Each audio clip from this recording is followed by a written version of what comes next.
pa ang gas. Okay, yan na yan. Angat ang gas. Tapak ng clutch. Angat ang gas. Segunda. Gitna. Kaliwa. Baba. Release ang clutch. Para hindi mabitin. Release. Gas. Ayun.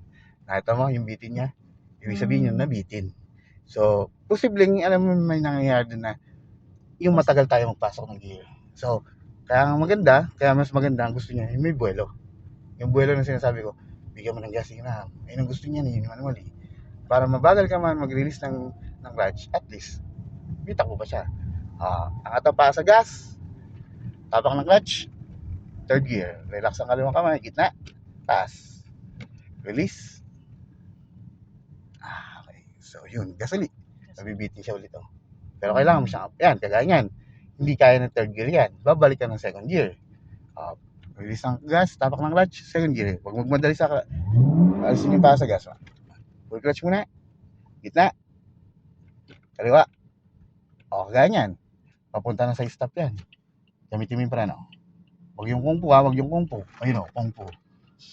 Nakita mo yan? Kung fu. Kung fu moreno. Okay. Bigla. Yes po. So, naka-full stop tayo, ma'am. Saan ang balik ng gear? First. Okay.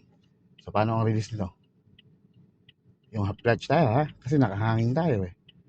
So, pakiramdam mo yung biting point. Hindi mo muna i-release yung brake kasi nakahangin ka. Ako na mo i-release yung half clutch. Okay na yun. Bitaw mo yung preno. Kasi bitaw yung preno. Hindi mo siya kailangan daan. Yung preno ang bibitawan, ma'am, hindi yung clutch. Kasi binitawan niyo yung clutch. Okay, so ganito. Ganyan ang lalabas pag namatay ang makina nyo. Tingnan mo yung gauge mo, nasa 0. So, itong sasakyan na to, clutch start po to. Hindi mo to may start nang hindi ka nagka-clutch. Okay, sagad mo yung clutch. Ito yung susi, twist mo siya pa ganun, ma'am. Bantayan mo yan. Pag umakit sa 1, bitawan kamay. Ayun. Ganun ang pag-start. Kung bibitawan yan, kasi naka-first gear kayo. Okay, so ulitin nyo ulit. Half clutch. Huwag po madaliin. Ang kailangan nyo pong tanggalin yung preno pag nag-vibrate. Hindi mo siya kailangan dahan-dahanin ng tanggal yung preno. Pwede mo siyang iangat ng bigla. Yung preno po hintayin nyo yung biting point. Okay na po yan. Bitawan nyo po yung preno. Sarap po ito tumingin. Okay, tanggalin nyo na po yung clutch nyo. Iputrest nyo na po yan. Pwede na po kayo mag-gas. Ayun. Umaangat po kasi yung paa ng kanan nyo. Kaya po kayo nagkakaroon ng kung fu. Kung fu moreno po. Matindi. Gas po tayo. Huwag tingnan yung van. Ayayin mo na siya. Diretso. Huwag tumingin sa guhit kasi mapupunta ka sa tricycle sa motor na yan. Pag tinignan mo yung motor, mapupunta ka dyan. Bigyan mo ng gas. Sige pa, konti pa. Magta-timing tayo, ma'am, ha? Timing mo yung sarili mo. Sige pa. Gas pa. Gas pa. Okay, go. Angat ang gas. Tapak ng clutch. Second gear. Gitna. Kaliwa. Up. Ulit. Ulit. Okay, ulit tayo, ha? Ilagay mo yung paa mo sa preno. Lagay lang, ha? Lagay mo yung paa mo sa preno, ma'am. Gas yun. Okay. Wait lang, ha? Ayun, Kung fu. Ito, ha? Ganito kasi ang nangyayari sa preno mo, ma'am. Mula gas hanggang dito, gumagapang siya, eh. Ayaw mo siyang iangat na gano'n, Dapat pa gano'n. Kasi pag ginapang mo siya, tumasabit siya, Kaya kailangan iangat mo siyang gano'n. Kaya kunin mo yung pointed niya. Usog mo dito. Usog mo sa may bandang kanan. Usog mo lagay mo sa brake. Usog pa. Angat mo pa ng konti. Di ba sa gas? Di ba sa brake? Yan. Usog mo yung sakong. Ano yung sakong? Yan. Wow. Yan ang kuhanin nyo.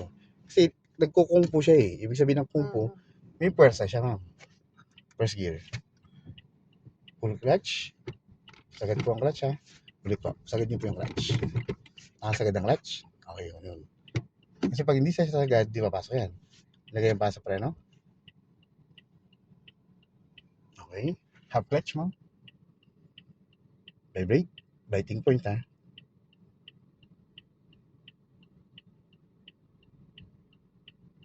Okay na yan. Bitaw ang preno. Huwag mong bibitawan ng clutch, ma'am. Okay, bitaw mo yung preno. Huwag kayong matakot magbitaw ng preno pag nakapag-brake na kayo. Okay, bitaw mo siya. Okay. Bitaw mo na yung preno, ha. Preno pa lang pinapabitaw po, ha. Okay, so okay na. Bitaw mo na yung clutch. Putres mo na yan. Tingnan niyo yung likod. Yung may sakyan. Yan. Okay. So ngayon, yung preno nyo medyo mitiim. Kasi pag sinabi kong preno, ang nangyayari, ganun agad eh. O, gas mo siya ulit. Dahil pag binigyan nyo ng diin yan, sigurado, babanggay kayo sa likod.